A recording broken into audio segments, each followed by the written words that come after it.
सतीश साहब, हम देखते हैं कि अपोजिशन की जो पार्टियां हैं उनमें मुलाकात का सिलसिला शुरू होता है। कुछ महीने पहले मौलाना फजल रहमान साहब बड़े एक्टिव नजर आते हैं, शाहिद खाका नवासी साहब, महमूद खान अचकज़ई, पीटीआई वाले तो जाहिर सी बात है पहले से ही बड़े एक्टिव हैं।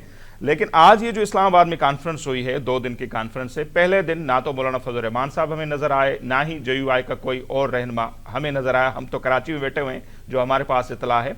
आप किस तरह देखते हैं, कोई रहनुमा वगैरह आया JUI का या नहीं? और मौलाना फजल रहमान के बगैर इस कॉन्फ्रेंस की आप कितनी अहमियत देखते हैं? जी बहुत शुक्रिया आपका। देखें, जो आज लोग यहाँ पर इकट्ठे हुए हैं उनका ठीक है, इंडिविजुअली तो बहुत बड़ा इम्पैक्ट हो सकता है, उनका वो असरअंदाज हो सकते हैं, बड़ा नाम हो सकता है, बड़ी जद्दोजहद हो सकती है। लेकिन जहाँ तक स्ट्रीट पावर की बात है, वो ना शाहिद खाका नवासी साहब के पास है, ना मुस्तफा नवाज खोखर साहब के पास है, और ना ही यहाँ इस्लामाबाद या पिंडी या पंजाब में महमूद खान अचकज़ई साहब के पास। जी। इस वक्त अगर कोई भी अपोजिशन में से अगर कोई इम्पैक्ट या लोग बाहर निकाल सकता है जिसका कोई असर हो, कोई नजर आए, उनका अगत्ता होना या कोई एक्टिविटी नजर आए, वो मौलाना फजल रहमान साहब है। और हमारे इत्तलात के मुताबिक अभी तक मौलाना फजल रहमान साहब और PTI के दरमियान बहुत सारे जो मामलात हैं वो तय नहीं हुए हैं, और बहुत सारी मौलाना की शराइतें जो पूरी नहीं हुई हैं। और मेरा नहीं ख्याल कि PTI इस पोजीशन में है कि वो उन्हें वो उस तरीके से फुलफिल वो कर सकती है।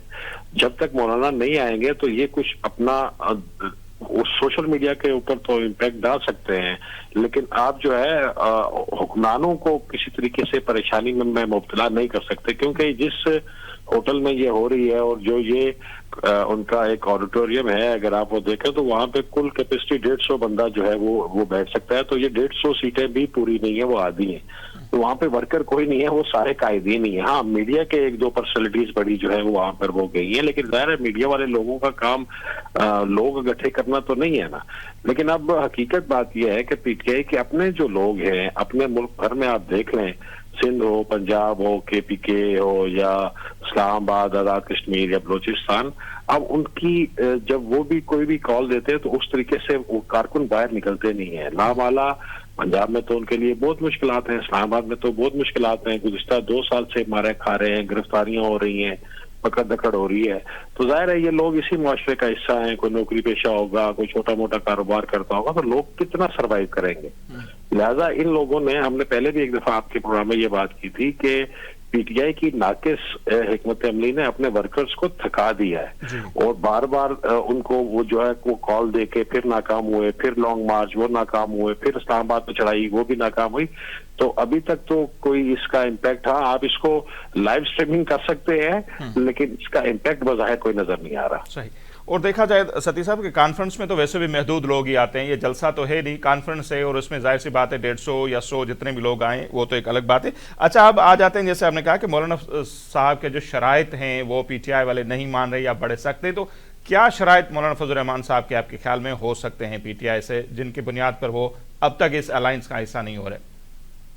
देखिए मौलाना, हमें इसके बारे में तो वसूख से हम नहीं कह सकते कि क्या, क्योंकि मौलाना तो खुद इस वक्त पाकिस्तान में नहीं है जी। वो तो कतर गए हुए हैं, और वहां से उन्हें जाना है सऊदी अरब, और रमजान का पहला इशरा वहां गुजारेंगे वो। तो ईद के बाद देखते हैं कि वो क्या करते हैं। लेकिन शराइत की जहां तक बात है, देखें इससे पहले जो बड़ी पाकिस्तान की सियासी जमातें हैं, उनका जब अखंड हुआ था, या उनका एक जगह एक प्लेटफॉर्म PDM के प्लेटफॉर्म पे आए थे, उन सब ने मिलकर मौलाना फजल रहमान को सरबराह बनाया था PDM का। तो अभी कैसे मुमकिन है कि इतने बड़े अलायंस, जो पाकिस्तान का सबसे बड़ा उस वक्त का अपोजिशन का अलायंस था, उसको जो है उसका सरबराह था, वो अब जाके उमर अयूब के या असद कैसर के पीछे तो नहीं खड़ा हो सकेगा ना। वो तो जाहिर है यही करेगा कि वो उसको वो लीड करे। अब जब मौलाना अगर लीड करेगा तो मौलाना की तरजीहात और होंगी। मौलाना की तरजीहात, मौलाना महंगाई की बात करेंगे, बेरोजगारी की बात करेंगे, अमन-ओ-अमान की बात करेंगे, KPK के इंटरनल जो सूरत हाल है, जो जहाँ पे तालिबान जो है वो आ चुके हैं, उनकी बात करेंगे।